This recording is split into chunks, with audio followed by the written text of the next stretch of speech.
ఏ నియోజకవర్గంకి వెళ్ళినా ప్రభుత్వ కార్యక్రమం అయినట్టునే ఇమ్మీడియట్ గా కార్యకర్తల సమావేశాలు పెట్టుకుంటున్నారు, కార్యకర్తలతో చర్చిస్తున్నారు, వాళ్ళ సమస్యలు తెలుసుకున్న తర్వాతనే ఆ నియోజకవర్గం వదిలి వేరే నియోజకవర్గానికి ప్రయాణం చేస్తున్నారు. పెద్దలు ఈరోజు అన్నాడు 83 రోజుల్లో కోటి సభ్యత్వాలు సాధించామని. సాధించింది నేను కాదు, కార్యకర్త. మీరు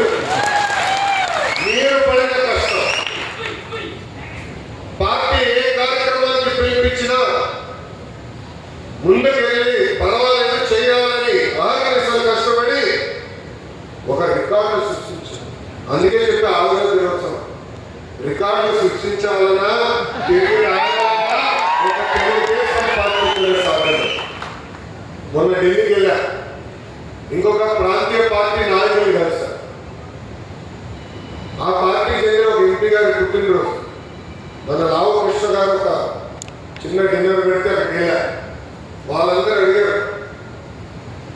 మేము 5 లక్షల సభ్యత్వం చేసేదానికి చచ్చిపోతున్నాం, కోటి సభ్యత్వం ఎట్లా చేశారు అయ్యా అని అడిగారు. అప్పుడు అది చెప్పారు, నా రక్తంలో ఉంది స్వామి. అంటగారి దగ్గర నుంచి బాబు గారి వరకు ప్రతి 2 సంవత్సరాలు సభ్యత్వాలు చేయాలా, కమిటీలు వేయాలా, పని చేయాలని నాకు నరనరాలు ఎక్కించారు. మా పార్టీలో ఉల్టా ప్రాబ్లం, సభ్యత్వం చేయకపోతే నన్ను చెప్తారు. అది మా పార్టీ తెలుగుదేశం పార్టీ గొప్పతనం అని చెప్తాను. 2014 మహానాడు కార్యకర్తల సంక్షేమం కోసం ఒక సంక్షేమ విభాగం ఉండాలి, కార్యకర్తలకు అండగా నిలబడాలి. దాని వల్ల అనేక ఇబ్బందులు ఎదుర్కొన్నారు. మీరు ఒకసారి చూస్తే 2004లో కాంగ్రెస్ పార్టీ అధికారంలోకి వచ్చినప్పుడు మన కార్యకర్తలు ఎట్లా చెప్పారు మనందరం చూసాం. అనంతపూర్ జిల్లాలో సొంత బిడ్డలు ఉన్న ఒక కార్యకర్తను నరికేశారు ఆనాటి కాంగ్రెస్ వాళ్ళు. చంద్రబాబు నాయుడు రాగానే ఆ పిల్లల్ని దత్తత తీసుకుని అద్భుతంగా చదివించి ఈరోజు అదే పిల్లలు ఒక డెలాయిట్ లో ఒక రైల్వేలో పనిచేసే స్థాయికి తీసుకొచ్చారు. అది చూసి 2014 మహానాడులో కార్యకర్తల సంక్షేమం కోసం ప్రత్యేక విభాగం ఉండాలి, కార్యకర్తలు ఆదుకోవాలని రూపొందించారు. అందుకే మన వరకు ప్రమాద బీమా అందించారు.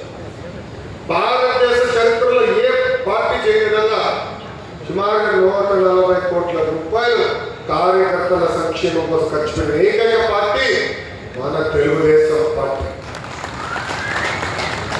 ఇంకా చేయాలి. అందుకే ఈసారి సభ్యత్వం వచ్చినప్పుడు కంపల్సరీ ప్రమాద బీమా పెంచాలని నిర్ణయం తీసుకుని పెంచడం కూడా జరిగింది.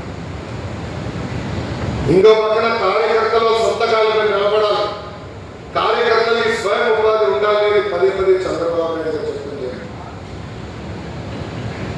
1992లో చంద్రబాబు నాయుడు చిన్న ఇత్తనం వేశారు. ఆ ఇత్తనం పేరు హెరిటేజ్. మొదటి సంవత్సరంలో 30 లక్షల రూపాయలు టర్నోవర్ కంపెనీ.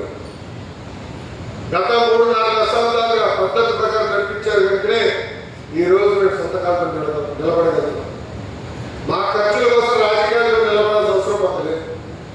కానీ దానికి కారణం ఆనాడు 3-4 దశాబ్దాల క్రితం చంద్రబాబు నాయుడు గారు ఇష్టపడతాం. ఇట్లా కార్యకర్తలకి స్వయం ఉపాధి కల్పించాలనేది చంద్రబాబు నాయుడు లక్ష్యంగా పెట్టుకున్నారు. ఇప్పుడు మీరు చూస్తే కుటుంబ సాధికార సదస్సులు మనం వేసుకుంటున్నాం. కేఎస్ఎస్ ప్రతి 60 ఓట్లకి ఒకరిని పెట్టుకోవాలి. ఒక ఆడ ఒక మగ, ఇద్దరు అగ్రి. మన ఇదే కదా బాగుంది, నాదే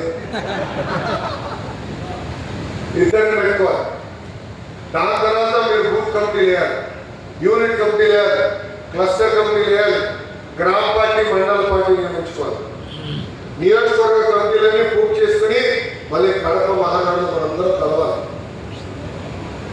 దాని తర్వాత రాష్ట్ర అధ్యక్షులు పల్లానది నియామకం, దాని తర్వాత జాతీయ అధ్యక్షుడు చంద్రబాబు నాయుడు నియామకం.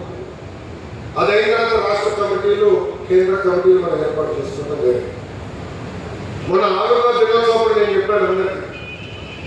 నేను జగన్మోహన్ రెడ్డి గారితో ఎంత పోరాడానో దానికన్నా ఎక్కువ పార్టీలో నేను పోరాడాలనే ఉంటున్నానని చెప్పాను. ఇది మళ్ళీ నేను ఎక్కడ చెప్తున్నానంటే మన పార్టీకి ఉన్న అతిపెద్ద జబ్బు ఉందండి. అదేంటో తెలుసా?